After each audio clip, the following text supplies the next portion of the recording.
My granddaughter's question broke my heart. How to explain to an 11-year-old girl that her family world was a lie? How to protect her from a truth that could destroy her innocence forever? Sometimes adults have worries that children do not understand, my love. But Mom cries a lot, and Grandpa Robert is always in a bad mood, and you look very sad lately too. Sophia was more perceptive than any of us had imagined. She had noticed that something was wrong in the family, although she could not identify exactly what. You know what, Sophia? Come here. I took her hand and led her to my room. I closed the door and we sat on my bed, the same one where I had slept with Robert for decades, where we had conceived hope, where we had planned our future when we were young and believed in love. My love, I want to ask you something very important, and I need you to tell me the truth. The girl nodded with those big, trusting eyes that only children who still believe that adults will always protect them have. Has Grandpa Robert ever done anything that makes you feel uncomfortable? Has he touched you in any way you do not like? Has he told you not to tell anyone about something you did together? Sophia frowned, thinking carefully before answering. No, Grandma. Grandpa almost never talks to me.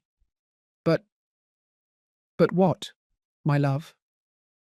Sometimes I hear noises at night, like someone is crying, and once I saw Grandpa come out of Mum's room very late. What else have you seen, Sophia? Mum has bruises on her arms. She hides them with long sleeves, but I saw them when she was taking a shower. And once I heard her talking on the phone with someone, telling them she could not take it anymore, that she wanted to die. My world completely collapsed. Hope was not only being sexually abused by her father, but she was also being beaten. And my granddaughter, my little Sophia, had been a silent witness to all this horror. Sophia, my love, everything you are telling me is very important, but I need you not to tell anyone that we talked about this for now. Is that okay? Not even Mum. Especially not Mum. At least not yet. Grandma is going to fix all this, but I need time to think about how to do it the right way. That night was Christmas Eve. Traditionally, the whole family gathered to have turkey, hot cider, and cranberry sauce. Hope had invited Charles to have dinner with us before he went to work, and my sister Lucy and her husband Joe were also coming. But when the guests arrived, the tension in the house was so thick you could cut it with a knife. Robert acted like the perfect patriarch, pouring shots of bourbon and telling jokes, but I could see how Hope flinched every time he came near her.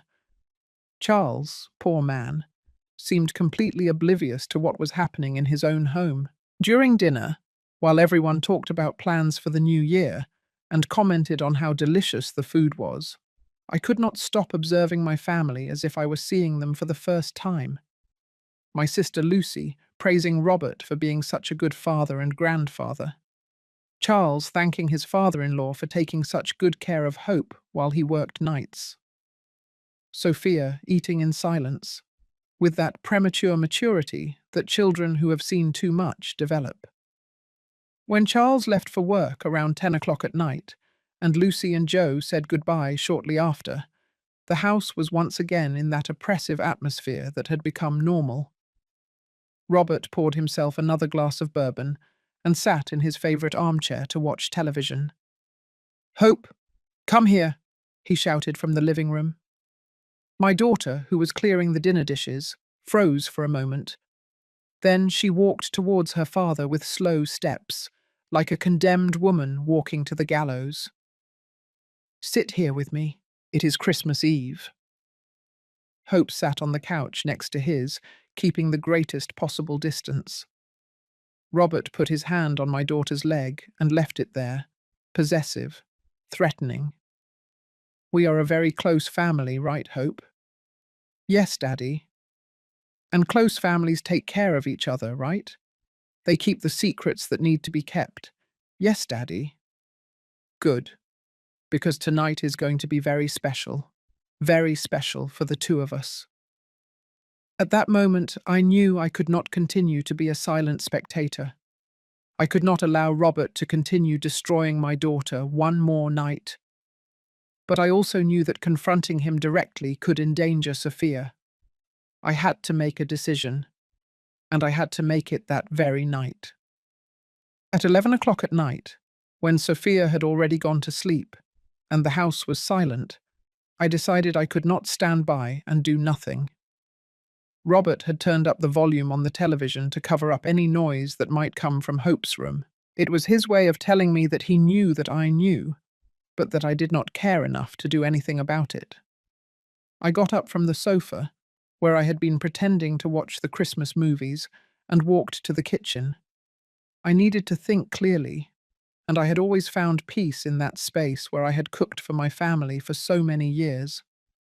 I put water on to boil to make myself some chamomile tea, but my hands were trembling so much that I almost dropped the teapot. While waiting for the water to boil, I opened one of the drawers where I kept the important house documents. All the papers that Robert controlled were there. The deed to the house, the bank statements, the insurance policies. Everything was in his name. Everything. Even the house we had bought with the money I had inherited from my parents when they died. In 1987, when we bought this property in the quiet suburb, I had the capital from the sale of my parents' house, but Robert convinced me to put everything in his name for tax reasons, because he understood those issues better, and because it would be easier to get loans in the future. I trusted him completely. Why would I not? He was my husband, the father of my daughter, the man who was supposed to love and protect me until death. Now I realized that this decision had turned me into a prisoner, with no property in my name, without independent bank accounts, without a job that would give me economic autonomy. I was completely at the mercy of a man who turned out to be a predator. I checked more papers. Robert had made several investments in recent years without consulting me. He had bought shares in mining companies. He had invested money in a friend's business that turned out to be a pyramid scheme. He had even lost a considerable amount speculating with cryptocurrency the previous year. Our savings, which should have been enough for a decent retirement, had been significantly reduced by his impulsive decisions. But the most disturbing thing was a series of cash withdrawals he had been making monthly for the past 2 years. Large amounts, always on Friday afternoons, always from the same bank branch. What was Robert spending so much cash on? Why did he need those transactions to be untraceable? The water boiled, but I no longer wanted tea. I felt like vomiting. My husband was not only an abuser, but also a poor manager who was squandering our assets on activities he preferred to keep secret. I heard footsteps in the hallway. It was Robert, heading towards Hope's room. I looked at the stove clock. 12:43 a.m., punctual as always for his appointment with horror. This time I decided to be more daring. Instead of staying in the kitchen pretending I did not know what was happening, I walked into the hallway. I stood there, not hiding, waiting for Robert to see me when he left my daughter's room. An hour and 15 minutes later, the door opened. Robert appeared in the doorway, adjusting his pajama pants. When he saw me standing there, looking directly at him, he showed neither surprise nor shame, only annoyance. "What are you doing standing there like a ghost, Carol?" "Waiting for you." "For what?" "To tell you that it is over. Tonight, all of this ends." Robert walked towards me with that smile that now gave me chills, the same one he used when he thought he had everything under control. "Oh yeah? And what are you going to do, Carol? Who are you going to tell? The police? Your sister Lucy? Pastor Dave from the parish?" He stopped right in front of me, invading my personal space in an intimidating way. "Go ahead. Tell them. Tell them that the respectable Robert Dawson, who has been an honest merchant at the Peachtree Farmers Market for 40 years, who has been a Sunday school teacher at church, who has never gotten into trouble with anyone, is abusing his own daughter. Let us see who believes you." His words hit me like slaps because I knew he was right. Robert had built an impeccable reputation in the community. He was loved by the neighbors, respected by the market merchants, appreciated by the pastor. Who would believe the accusations of a housewife without concrete proof against such a respectable man? Besides, he continued, do you really want all of Atlanta to know that these things happen in your family? Do you want Sophia to grow up with the stigma of coming from a family of degenerates? Do you want Charles to leave hope when he finds out what has been happening? Because believe me, Carol, men do not usually stay with women who have been, shall we say, contaminated. Hope is not to blame for anything. Oh no? Are you sure about that?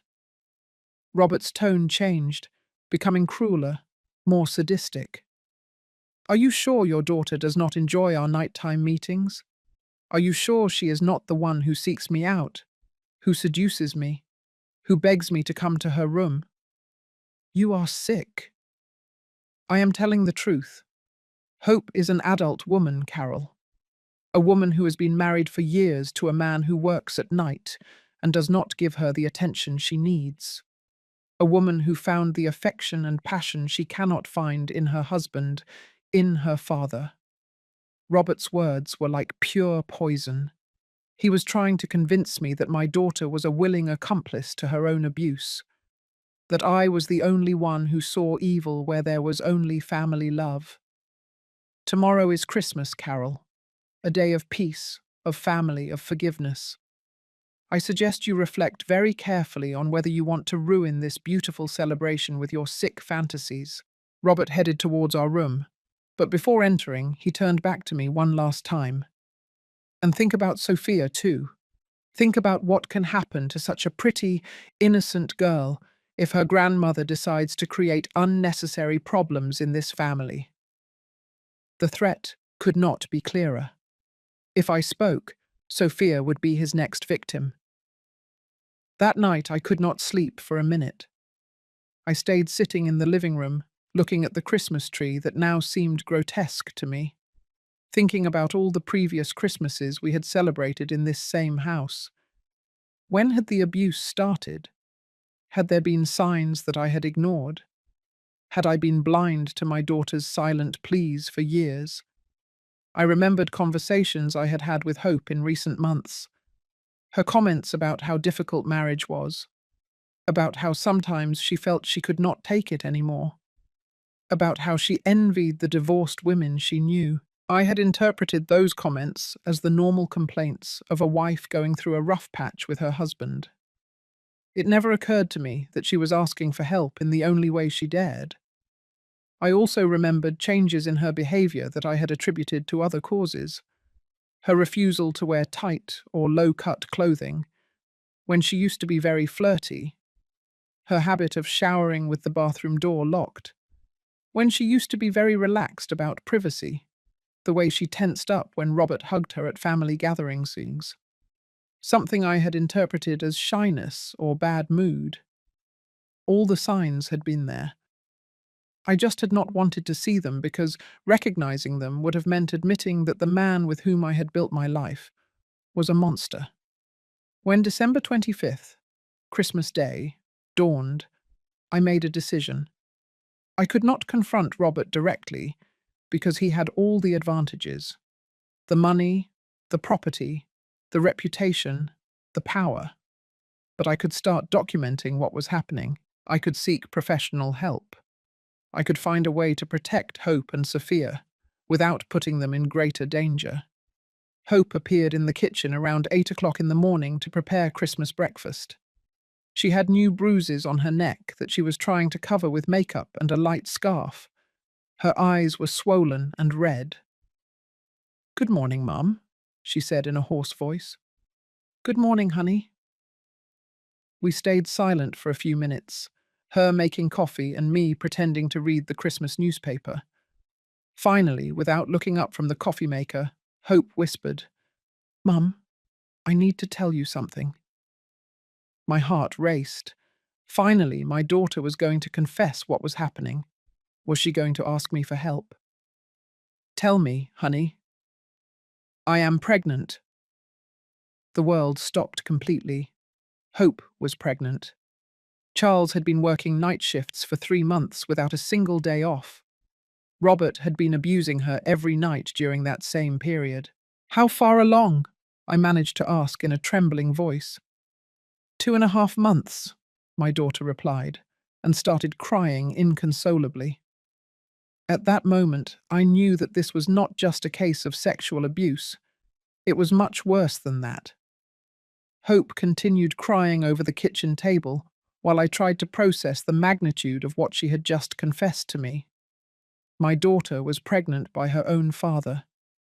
The baby growing in her womb was the product of the systematic abuse that Robert had been committing for months.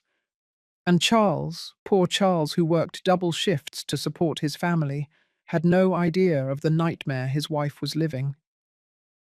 Hope, look at me, I said, taking her hands. You need to tell me exactly when all this started. My daughter raised her face, and in her eyes I saw a mixture of shame, terror, and pleading that broke my heart. It started when Charles got the night guard job, about 4 months ago. At first, Dad only came to ask me if I needed anything, if I was afraid of being alone. He said it was his responsibility, as the man of the house, to take care of the women when Charles was not there. And then? Then he started staying longer. He would bring me a glass of water, sit on the edge of my bed to talk. He would tell me that Charles did not value me, that a man who works at night cannot satisfy his wife as he should. Hope wiped her tears with the back of her hand, but they kept falling non-stop. One night he told me I looked very tense, that I needed a massage to relax. I told him no, but he insisted. He said it was normal between family, that he gave Mum massages all the time. That is a lie, Hope. Your father has never given me a massage in 35 years. I know now, but at that moment, I do not know, Mum. I felt so lonely, so abandoned by Charles, so tired of everything. And Dad was very convincing. He said he loved me more than anyone in the world, that only he understood my needs. When was the first time that? 2.5 months ago, right after Charles started working so many weekends to earn extra money for the Christmas holidays. The chronology fit perfectly. Charles working extra shifts, Robert taking advantage of that absence to abuse Hope, and now a pregnancy that could not be from any other man than my husband. Hope, have you told Charles you are pregnant? No. How am I going to tell him? He's going to want to know exact dates. He is going to do the math. He is going to realize that this cannot be his. And what does your father plan to do about it? Hope's expression changed, becoming even more terrified. He says we have to tell Charles the baby is his. He says it is easy to convince men of these things, that they are going to be so excited to be a dad that they will not ask questions. And if Charles were to suspect something? What? Dad says he has contacts in the police who can invent domestic violence charges against Charles. He says he can have him put in jail, and I will be left without a husband and without a way to support Sophia. Robert had thought of everything. He had a plan for every contingency, a threat for every person who could interfere with his absolute control over the family. He was more cunning and more dangerous than I had imagined. What else did he tell you? That if I ever try to leave him or tell what is happening, he is going to make sure Sophia has an accident. He did not tell me what kind of accident, but when he says it, his eyes look different, like he is really capable of hurting her. At that moment, we heard footsteps coming down the stairs. Robert was heading to the kitchen for his Christmas breakfast, acting as if it were a normal day in a normal family. Hope quickly wiped her tears and started beating eggs to make a special breakfast. "Good morning, my beautiful family, Vertu," Robert said, with that cheerful, fake voice he had perfected for special occasions. "Merry Christmas." He approached Hope and gave her a kiss on the cheek that lasted too long, while putting his hand on my daughter's waist in a way that now made me nauseous. "How did you wake up, my girl? Did you sleep well after our talk last night?" Hope visibly tensed, but kept beating the eggs without answering. "Carol, why do you not set the table? Today is a special day, and I want everything to be perfect." Robert poured himself coffee and sat in his usual chair, from where he could observe all our movements. He started reading the news on his phone, commenting cheerfully on the football results and the government's plans for the coming year, as if there was not a single worry in the world.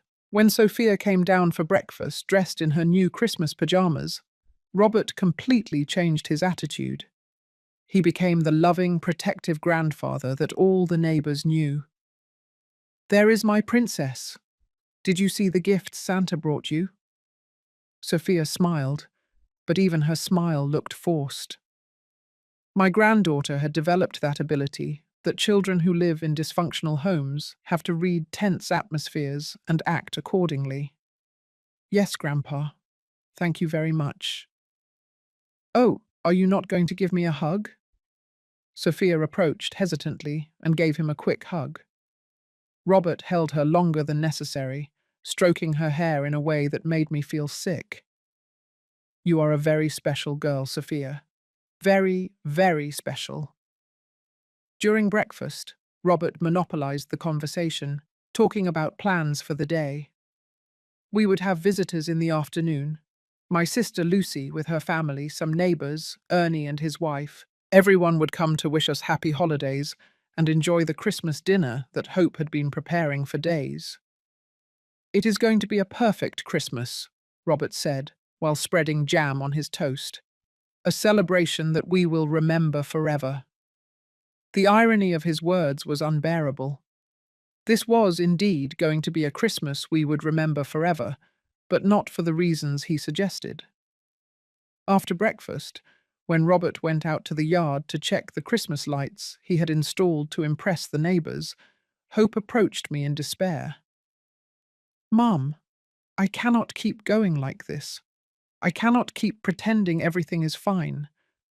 Last night he told me that after the baby is born, he is going to start training Sophia too. He says it is important for the women in the family to learn their role from a young age. Training? To be a good wife, he says. To learn how to please men the right way." My blood ran cold. Robert was planning to abuse Sophia too. My 11-year-old granddaughter was in the sights of this predator, and I was the only one who could protect her. "Hope, listen to me very carefully. We are going to get out of this situation, but I need you to trust me completely." "How, Mum? He controls everything. The money, the house. He has friends in the police. He knows half of Atlanta. Who is going to believe us? Who is going to help us?"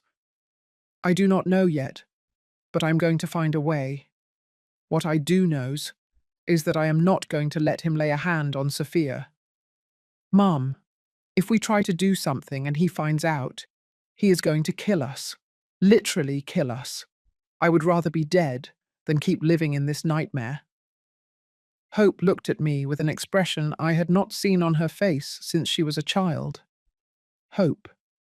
For the first time in months, my daughter saw the possibility that someone would protect her, that someone would fight for her. "What do you need me to do?" she asked me. "For now, act normal. Survive this day. Smile for the visitors. Act like the perfect mother and wife you have always been. But in the meantime, I am going to be watching everything, documenting everything, looking for a way to get help. And if Robert suspects something, he is not going to suspect anything because he is going to be too busy performing for the visitors. Today is the perfect day for me to start moving without him noticing." At 12 o'clock noon, the first visitors began to arrive, the house filled with cheerful voices, laughter, Christmas greetings. The neighbors praised the decorations. The women helped Hope in the kitchen. The men talked to Robert about politics and sports. Everything seemed like a perfect Christmas postcard, but I could no longer participate in that farce. Every smile Robert gave the guests seemed like a devilish mask. Every compliment he received for being such a good father and grandfather sounded like a cruel mockery of fate to me. During the meal, while everyone toasted to family and happiness, Robert raised his glass and proposed a special toast. To my wife Carol, who has been the pillar of this family for so many years, to my daughter Hope, who is going to give us the joy of a new baby next year, and to my granddaughter Sophia, who is growing up to be a beautiful and special woman. Everyone applauded and toasted. No one noticed that I did not raise my glass. No one realized that Hope turned pale when Robert mentioned her pregnancy. No one saw how Sophia flinched when her grandfather talked about her. At that moment, I made a final decision. I was not going to allow Robert to continue destroying my family for one more day. That very night, when the visitors left and the house returned to its normal state, I was going to act. I did not know exactly how, but I knew I had to do it. At 10 o'clock at night, when the last visitor said goodbye, and the house was plunged into that false stillness that had become so familiar, I knew the time to act had come. Robert was in the living room finishing a beer while watching the late news, satisfied with the success of his Christmas performance. Hope had gone upstairs to put Sophia to bed, and I stayed in the kitchen doing the dishes, but I was actually organizing my plan. During the hours the visits lasted, I had been observing and memorizing everything. The way Robert touched Hope, when he thought no one was watching, running his hand down her lower back possessively. How he had hugged Sophia for too long when she said goodbye to go to sleep, whispering something in her ear that made her visibly uncomfortable. The way he had handled conversations, directing attention to himself, creating that image of a respectable patriarch that he used as a shield for his crimes. But I had also noticed something else. Robert had drunk more than usual. During the meal, he had several glasses of bourbon, then beers, and finally he had served himself brandy with the male guests. He was relaxed, confident, less alert than usual. If I was going to do something, this was my opportunity. Hope came down after putting Sophia to bed, her eyes swollen from crying so much during the day. She approached me in the kitchen and began to dry the dishes in silence. "How is Sophia?" I asked softly, nervously. She asked me why all the adults seemed to be acting today. She says she feels like she is living in a play, where she is the only one who does not know her part. She is a very smart girl. Too smart. I am afraid Robert will notice how much she observes and understands. We finished washing the dishes in silence, each lost in our own thoughts. When we were putting away the last plates, Hope grabbed my arm. "Mum, last night he told me something that has me terrified." "What?" "That after the baby is born, he is going to start taking Sophia on special outings too. He says it is important for her to start getting to know the real world, to not be a naive girl all her life." "Outings where?" He did not want to tell me, but the way he said it, the smile he put on. "Mum, I think he already has planned where and how he is going to start abusing her." At that moment, we heard Robert's voice from the living room. "Hope, come here." My daughter froze.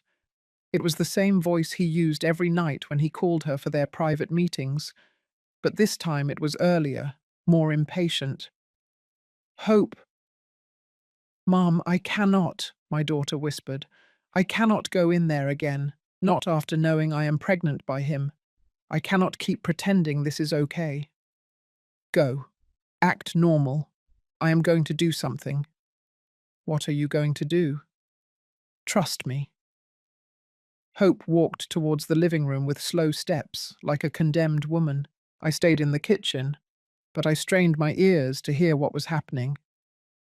"Sit here with me," I heard Robert tell her.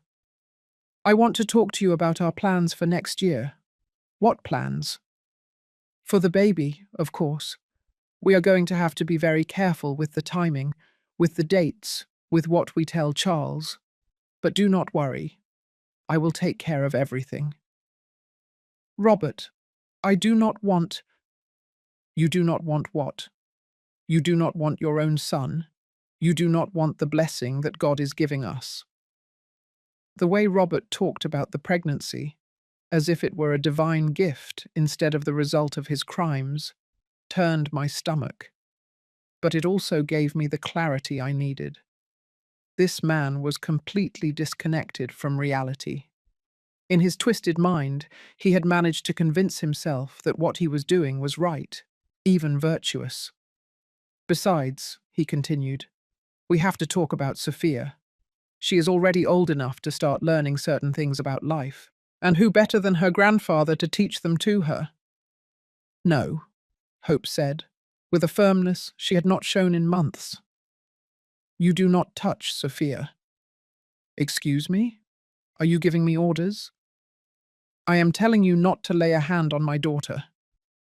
The silence that followed was so tense that I could feel it from the kitchen.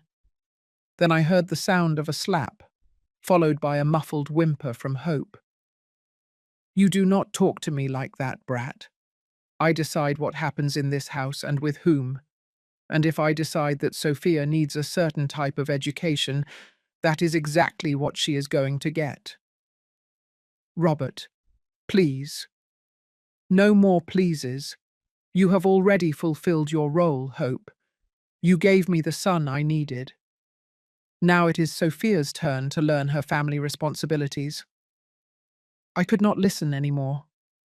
I walked silently to the drawer where we kept the kitchen knives. I took the largest one, the one we used for cutting the meat at special dinners. I hid it in the folds of my apron and walked towards the living room. Robert had Hope sitting on his lap, with one hand on her chest and the other stroking her belly where the baby was growing. My daughter was crying silently, her face red from the slap she had just received. "Robert," I said in a calm voice. He turned towards me annoyed, without letting go of Hope. "What do you want, Carol? We are having a private conversation." "I want you to let go of my daughter." "Or what?" I pulled the knife from the folds of the apron and held it firmly in my right hand. "Or I am going to kill you." Robert laughed, but his laugh sounded nervous. He did not expect this reaction from me. "You?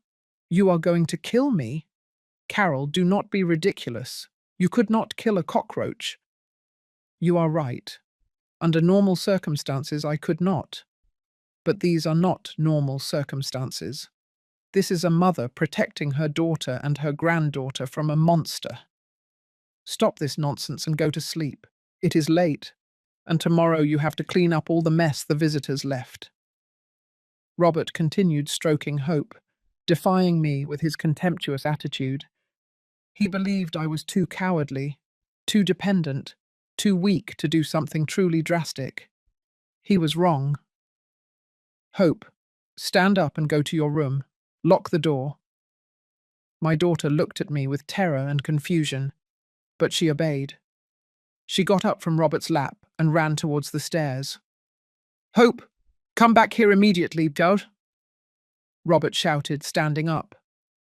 "No," I said, positioning myself between him and the stairs. "You are not going to touch her ever again." "Carol, you are making a very serious mistake.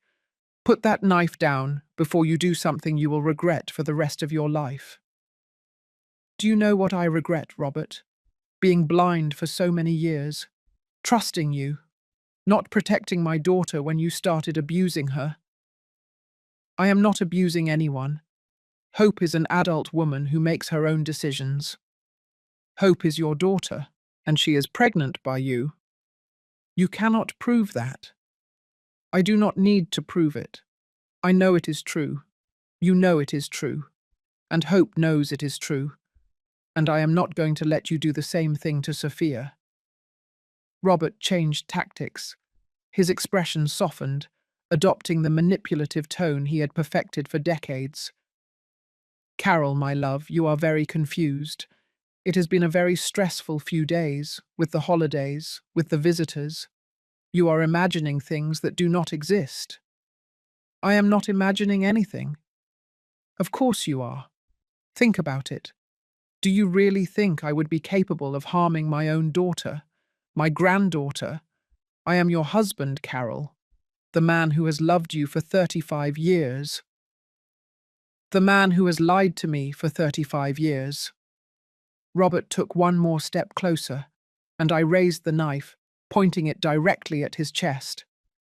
"Do not come any closer. Carol, think about what you are doing. If you hurt me, if you kill me, what is going to happen to you? To Hope?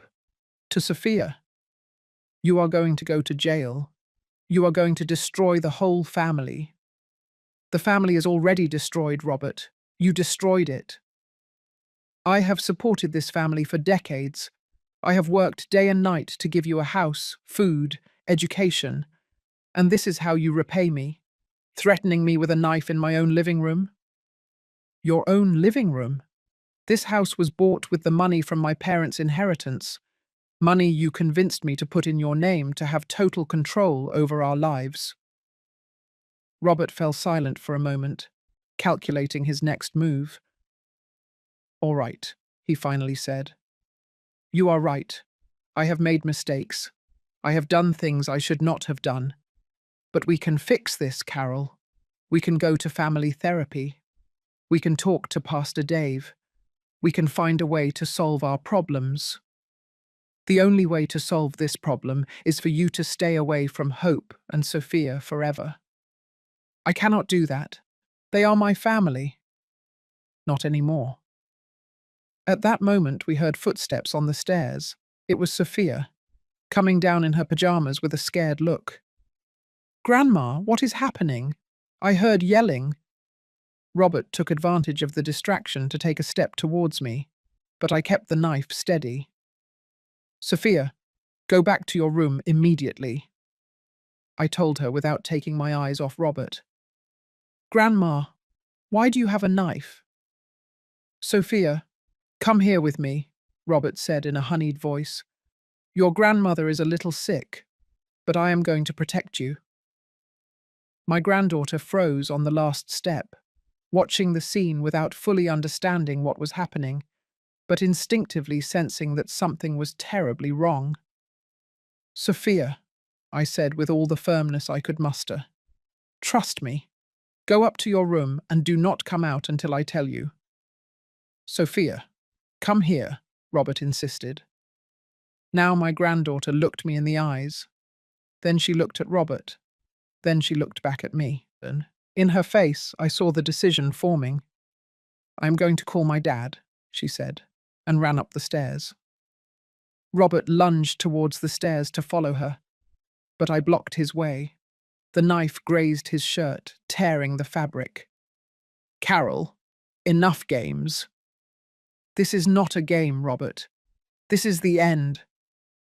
Robert backed up when he saw the blood on his shirt, but his eyes filled with a rage I had never seen before. He was no longer the manipulative, calculating man of the last few days. He was a cornered beast that had been discovered, and now he was showing his true fangs. "Carol, you just made the biggest mistake of your life," he said in a guttural voice that made my skin crawl. "No, Robert, the biggest mistake of my life was marrying you." From upstairs, we heard Sophia's desperate voice on the phone. "Daddy, Daddy, come quick. Grandma has a knife and Grandpa is yelling and Mom is crying."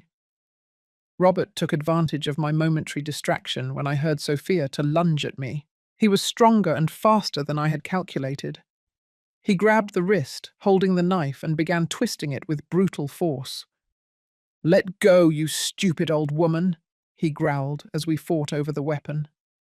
But 35 years of contained rage gave me a strength I did not even know I had. I managed to keep my grip on the knife while Robert tried to take it from me.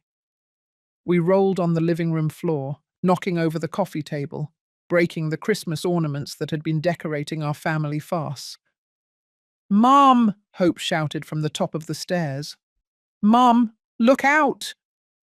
Robert managed to get on top of me, using his weight to immobilize me.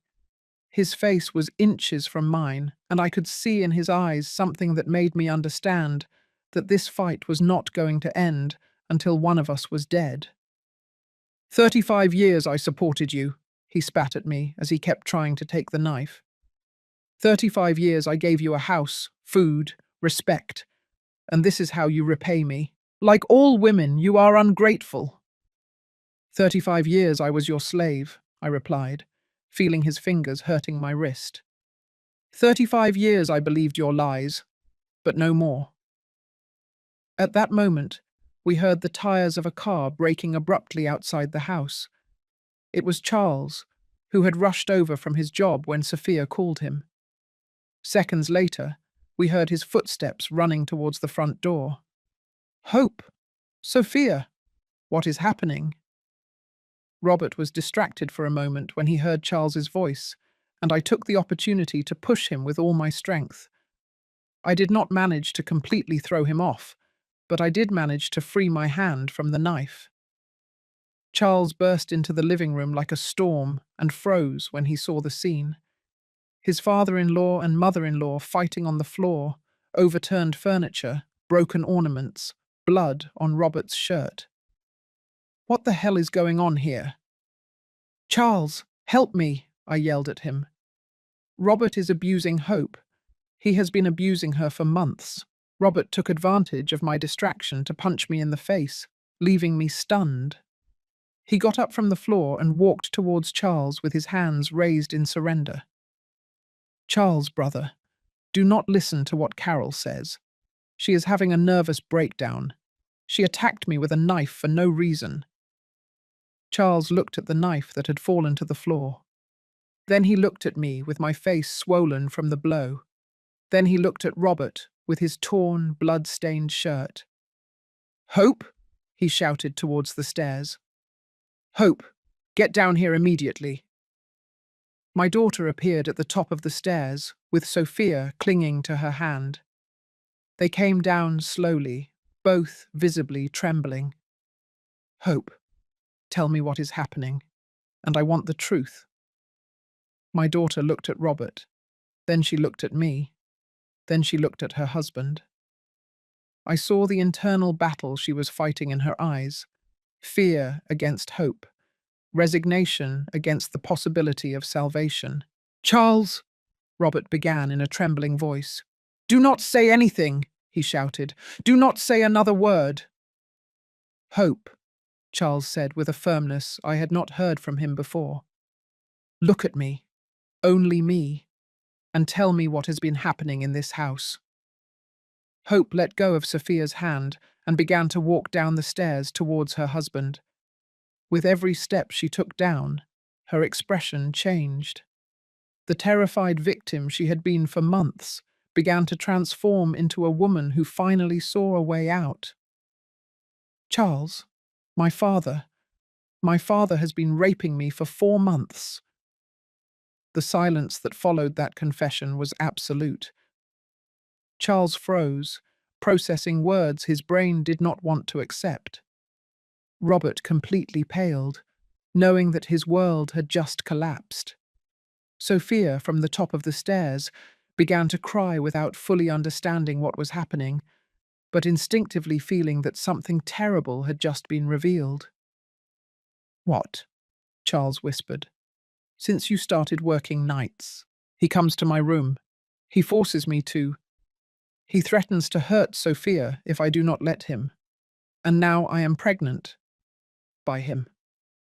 Charles turned towards Robert, with an expression I had never seen on his face. It was pure, concentrated, lethal fury. Is it true? Robert tried to maintain his facade of innocence for one more moment. Charles, you cannot believe these crazy things. The women in this family are hysterical. They are making up. He could not finish the sentence, because Charles lunged at him with the speed of lightning. The blow he delivered sent him against the wall with such force that several pictures fell to the floor. Robert tried to get up, but Charles grabbed him by the neck and lifted him off the ground. You laid hands on my wife. Charles, wait. You laid hands on my wife? I can explain. Charles slammed him against the wall again. Robert began to bleed from his nose, but Charles was not finished with him. And you got her pregnant? Charles, please, Robert, feeling his life draining away in Charles's hands, finally broke. She wanted it. She sought me out. She was lonely. She needed a real man. It was the worst thing he could have said. Charles released him only to hit him better. He gave him a series of punches to the face and stomach that would have killed a weaker man. Daddy! Hope screamed. Daddy, stop! You're going to kill him! But Charles was in a state of blind rage. 30 years of working as a security guard, of dealing with criminals and violent situations, had taught him how to use his fists efficiently. And now he was unloading all that experience on the man who had raped his wife. Charles, I yelled at him, stop! It is not worth you going to jail for this animal. Charles stopped, breathing like a wounded bull, with bleeding knuckles and Robert unconscious at his feet. Hope, he said without turning to look at her. Take Sophia and go pack your things. We are leaving this house tonight. Where are we going to go? Anywhere far away from this son of a gun. Hope ran up the stairs with Sophia. I stayed in the living room with Charles, looking at Robert, who was breathing with difficulty, but was still alive. Charles, there is something else you need to know. What? Robert was planning to start abusing Sophia too. Charles turned towards Robert with the intention of hitting him again, but I stopped him. No, Charles. He is already unconscious, and we need to think about what we are going to do now. I am going to call the police. Robert says he has contacts in the police. He says he can invent charges against you. Have you put in jail? Charles thought for a moment, evaluating our options. Then we are leaving tonight. We grab what we can carry and we are gone. Tomorrow, from another city, we will make the report. And me? Charles looked at me with an expression I could not interpret at first. Then I understood. He was evaluating whether I had been an accomplice or a victim. Carol, how long did you know what was happening? I realized 3 days ago, on December 22nd. Before that, I had no idea. And why did you not say anything until now? Because he threatened to hurt Sophia, and because I was afraid that no one would believe me. Charles nodded, understanding the impossible situation I had found myself in. You are coming with us. Robert cannot keep all the assets you helped build for so many years. Hope and Sophia came down with 2 suitcases full of clothes and important documents. My granddaughter's eyes were red from crying so much, but her face showed more relief than sadness. Grandma, are you coming with us? She asked me. Yes, my love. I am going with you. And Grandpa Robert? I looked towards where Robert was lying on the floor. He had started to regain consciousness and was looking at us with pure hatred. Grandpa Robert is no longer part of our family. Charles grabbed the suitcases and we headed towards the door. Before leaving, I turned one last time to the man who had been my husband for 35 years, Robert. When you wake up completely, I suggest you do not try to follow us, because the next time you find us, I am not going to stop Charles, and I am not going to leave the knife on the floor. We left the house, closing the door behind us. It was December 26th, 2:00 a.m. It was cold, but for the first time in months I felt like I could breathe freely. I did not know what awaited us. I did not know how we were going to rebuild our lives after so much damage, but I knew we had finally escaped hell, and that was enough to start. We drove for 3 hours without a fixed destination, just getting away from Atlanta, while Sophia slept in the back seat, and Hope cried silently. Charles drove with a tension that was reflected in his white knuckles, gripping the steering wheel, stopping only to get gas and buy coffee at a lonely service station on the highway towards Savannah, Georgia. "Where are we going?" I asked him when he finally stopped at a roadside motel that looked clean and discreet. "For now, here. Tomorrow we will see." We rented 2 adjoining rooms, Charles and Hope in one, Sophia and I in the other. For the first time in months, my granddaughter and I could talk without the threatening shadow of Robert lurking over every word. "Grandma, is Grandpa Robert mean?" Sophia was sitting on the motel bed, in her teddy bear pajamas that she had packed in her haste to leave home.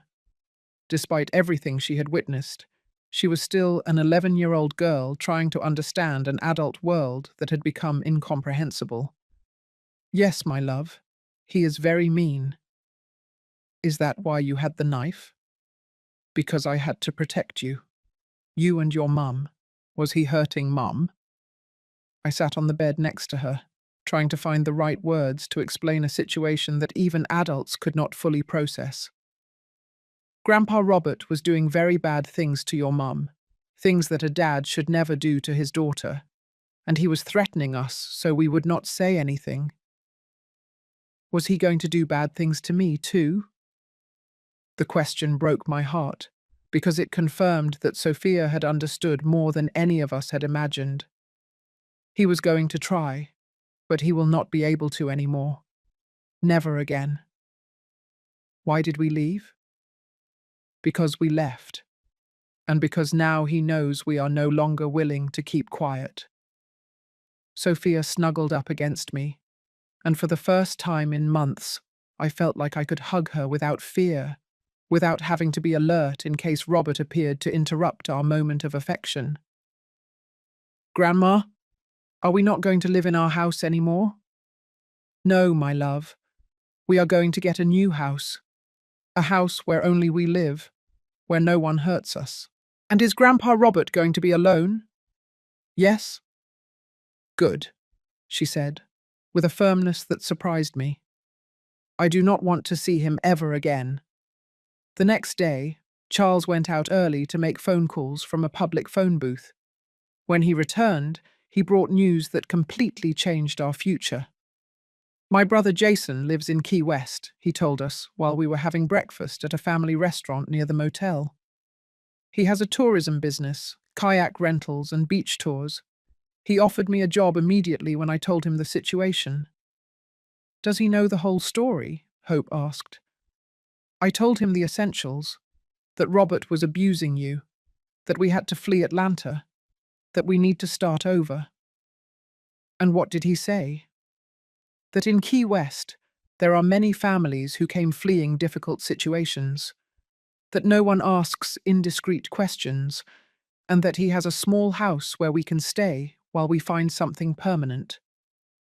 Key West. I had only been there once, on our honeymoon with Robert, 35 years ago. I remembered the golden beaches, the salty air, the feeling of freedom that being close to the ocean gave. Now the idea of living there seemed like an opportunity to be reborn.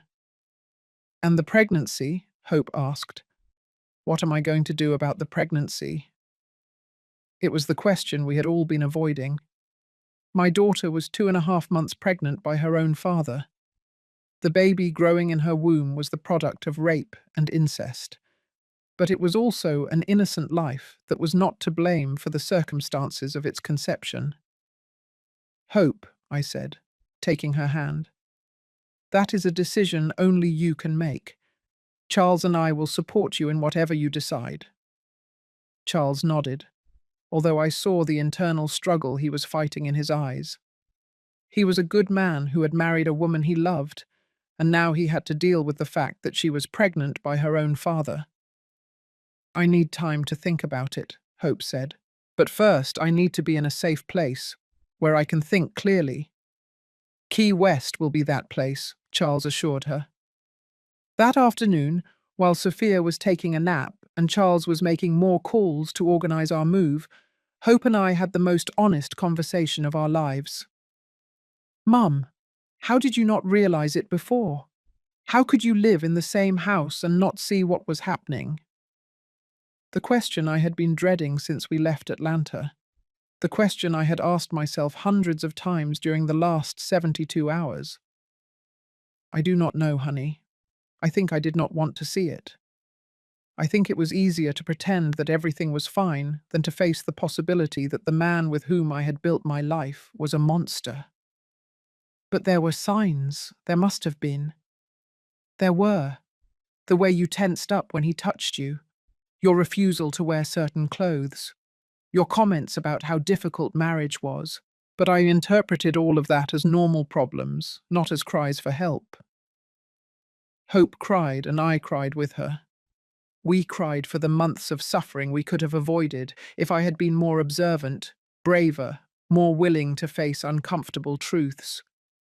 But the important thing, I continued, is that I finally discovered it, and that we acted, and that now we are free. Are we really free, Mum? Or is Robert going to find a way to keep controlling our lives from afar? It was a valid concern. Robert knew our full names, our ID numbers. He had access to our bank accounts. If he wanted to find us, he probably could. That is why we are going to change everything.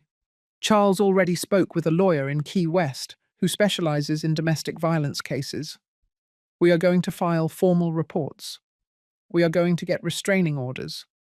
We are going to open new bank accounts. We are going to create a new legal identity that protects us. And the money? The house? Everything we left in Atlanta? Honey, material things can be replaced. You cannot. Sophia cannot. Our safety and our peace of mind are priceless. Hope was silent for a moment, processing everything we had lost and everything we had gained. Mum, there is something else I need to tell you. Tell me. The night before we left, Robert told me he had already started preparing Sophia, that he had been accidentally touching her during the last few weeks to get her used to his contact. I felt the world collapse again. Had Robert already started abusing Sophia? Had my granddaughter been suffering in silence just like her mother? Have you asked her? I do not dare. I am afraid of the answer. Hope. We have to know. If Robert already touched her, Sophia needs psychological help immediately. That night, after having dinner at the same family restaurant as in the morning, I decided to talk to Sophia directly. I took her for a walk in the motel parking lot, where no one could hear our conversation. Sophia, I need to ask you something very important, and I need you to tell me the complete truth. Okay, Grandma. Did Grandpa Robert ever touch you in a way that made you feel uncomfortable? Did he touch you on parts of your body that he should not touch? Sophia stopped dead in her tracks and looked at me with those big eyes that reflected a premature wisdom. Yes, she whispered. When? Where? When you and Mum were not around. He told me he was going to teach me important things about being a woman. He touched me here, she said, pointing to her chest. And here, pointing between her legs. He told me it was normal, that all grandpas did that with their granddaughters. Anything else? He made me touch his thing. He told me it was a special secret between us, that if I told anyone, he would hurt you and Mom. My 11-year-old granddaughter had been sexually abused by Robert, and I had not realized it. I had failed as a mother and as a grandmother in the most fundamental way possible. Sophia, my love, nothing Grandpa Robert did to you was normal. None of that should have happened, and it was not your fault. No, no, never. It was never your fault. Adults are responsible for protecting children, not for hurting them. Is that why Dad hit him? One of the reasons, yes. I am glad. Sophia, is there anything else you need to tell me? Anything else Robert did to you? No, but he told me that when I turned 12, he was going to teach me more important things. I was very afraid of turning a year older. That night, I could not sleep. My family had been living in a house of horror for months, and I had been too blind to see it. Robert had not only abused Hope, but had already started abusing Sophia. If we had not escaped when we did, what would have happened when my granddaughter turned 12? But I also felt something I had not experienced in a long time. Hope. We had escaped. We were alive. We were together. And for the first time in months, we could plan a future that did not include fear, secrets, or suffering. The next day, we took a bus to Key West. As the landscape of mountains and deserts gradually transformed into palm trees and ocean, I felt that we were leaving behind more than just a city. We were leaving behind a version of ourselves that had been defined by trauma and victimization. When we finally arrived in Key West and breathed the salty Pacific air, I knew we had found the place where we could begin to heal. 6 months later, as the sun set over Key West, painting the sky golden and pink, I found myself sitting on the porch of our new house with a steaming cup of coffee in my hands, watching Sophia play on the beach with other neighborhood children. For the first time in decades, her laugh sounded genuine, free of that tension that had marked her last months in Atlanta. The house we had gotten was small but bright, with large windows that let in the sea breeze and cheerfully painted walls that Hope had chosen during her better days. Charles worked from 6 in the morning until 2 in the afternoon at his brother's business, organizing kayak tours and fishing excursions for tourists who came looking for tropical adventures. He liked the job because it allowed him to be outdoors and get home early to spend the afternoons with his family. Hope had made the most difficult decision of her life 2 weeks after arriving in Key West. After speaking with psychologists, social workers, and a priest who specialized in accompanying women in crisis, she decided to terminate the pregnancy. She could not raise a child who was the product of her own father's abuse. She could not explain to that innocent child the circumstances of his conception, and she could not risk Robert claiming rights over the baby in the future. It was a decision that emotionally shattered her for months, but which also freed her. Charles accompanied her throughout the process, without reproaches or judgments, demonstrating that true love is not measured by perfect circumstances, but by the ability to be present during the darkest moments. "What are you thinking, mother-in-law?" Charles asked me, coming up to the porch after his evening shower. He had started calling me mother-in-law instead of Mrs. Carroll. After our shared experience, as a way of confirming that I was an integral part of their new nuclear family. "I am thinking about how different life feels when you are not afraid," I replied. "Did you know that for years I could not enjoy a sunset because I was always worried about what mood Robert would be in when night came?" Charles sat in the chair next to mine, drying his hair with a towel. At 42 years old, he had found a tranquility that he did not have when we lived in Atlanta. The physical work on the beach had put him in better shape, but more importantly, he no longer had that constant tension in his shoulders that came from living in a house where something was always wrong without knowing exactly what. "Have you heard anything about him?" he asked me. During the first 3 months after our flight, Robert had tried to contact us in every possible way. Phone calls to the numbers he knew, messages through my sister Lucy. He had even hired a private investigator to try to find us. But the lawyer Charles had hired in Key West had done an excellent job making sure all our documents were protected and that any attempted harassment was documented for future legal action. Lucy wrote to me last week. I told him, She says Robert sold the house and moved to Buffalo, New York. Apparently, he told everyone that we had gone crazy and run off with an imaginary lover. Do they believe him? Those who know him superficially probably do, but Lucy says some neighbors who knew us well started asking questions. They remembered strange things they had seen, but had never questioned. Charles nodded, taking a drink of the beer he had poured himself. And you? How do you feel knowing that he is telling that version of the story? At first, it made me angry, I admitted. 35 years of marriage reduced to his wife going crazy. But then I realized something. I no longer care what Robert says about me.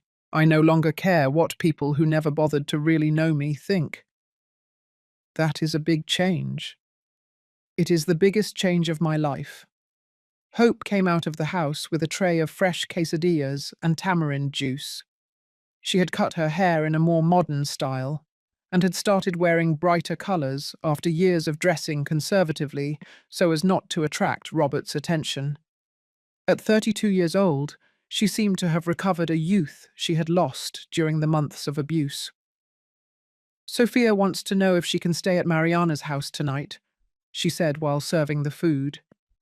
They are going to have a sleepover to celebrate her younger sister's birthday. How do you feel about that? Charles asked her.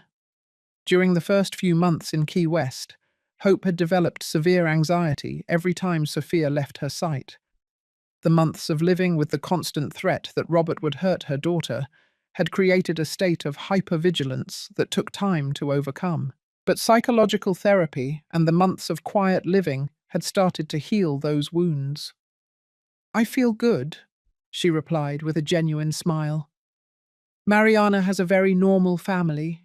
Parents who work, grandparents who really act like grandparents, siblings who fight over normal sibling things. Sophia needs to see how a healthy family works. And how is she doing in therapy? Better, much better. Dr. Morales says that children are more resilient than we think, especially when they feel safe processing what happened to them. Sophia had started psychological therapy 2 weeks after our arrival in Key West. At first, she resisted talking about Robert, but gradually she had started to open up about her experiences. Dr. Morales, a psychologist specializing in child trauma, had explained to us that the fact that Sophia had adults who protected her as soon as they found out about the abuse had made a huge difference in her ability to recover. Do you know what she told me yesterday? Hope continued. She told me she no longer has nightmares about Robert, that when she dreams about him, in the dream she is older and stronger, and she can yell at him to go away. That is a very good sign, Charles said, and she asked if we could get a dog. The three of us laughed. It was so normal, so typically childish, that I felt as if we were finally living the life we should have always had. A dog? I asked. She says she wants something that is only hers, something that no one else can touch or control, something that loves her unconditionally without asking anything in return. I think that is perfect, Charles said. We can go to the animal shelter this weekend. As we ate dinner on the porch, with the sound of the waves as background music, I reflected on everything we had lost and everything we had gained during these 6 months. We had lost a house, lifelong savings, the economic security that comes from having everything planned. But we had gained something infinitely more valuable: the ability to sleep peacefully, to hug without fear, to plan the future without the shadow of threat. "Mum," Hope said to me as we cleared the dishes, "there is something I want to tell you." "Tell me, honey." "Thank you for saving me." "Hope." "No, let me say it. For months I thought I was going to die in that situation. Not literally, but spiritually. I felt like every day Robert was killing me a little more inside. And you saved me. We saved each other. But you were the one who risked it first. You were the one who grabbed the knife. You were the one who decided that we could no longer keep living like this. Any mother would have done the same. That is not true, and you know it. Many women would have remained silent forever, thinking they had no options. That night, after Charles and Hope went to sleep, and Sophia had gone to her sleepover, I stayed alone on the porch, looking at the stars reflected in the dark ocean water. For the first time in decades, the silence of the night did not scare me. There were no threatening footsteps, no doors opening without permission, no manipulative whispers in the dark. I thought about all the women who at that moment and were living situations similar to the one we had lived. Women who wake up every morning pretending that everything is fine, who smile for visitors while inside they are dying, who protect predators for fear of the consequences of speaking up. I thought about all the grandmothers who might be in my situation, living under the same roof as an abuser, economically dependent on him, without knowing how to protect their families, without destroying the stability they have built for decades. And I understood, Chern, that my story was not just mine. It was the story of thousands of women who needed to hear that you can escape, that you can start over. That age is not a limitation to stand up for what is right. The next day, Sophia returned from her sleepover with renewed energy and stories about movies they had watched and games they had played. During breakfast, she told me that she had told Mariana and her sisters that she used to live with a bad grandpa, but that now she lived with a family who truly loved her.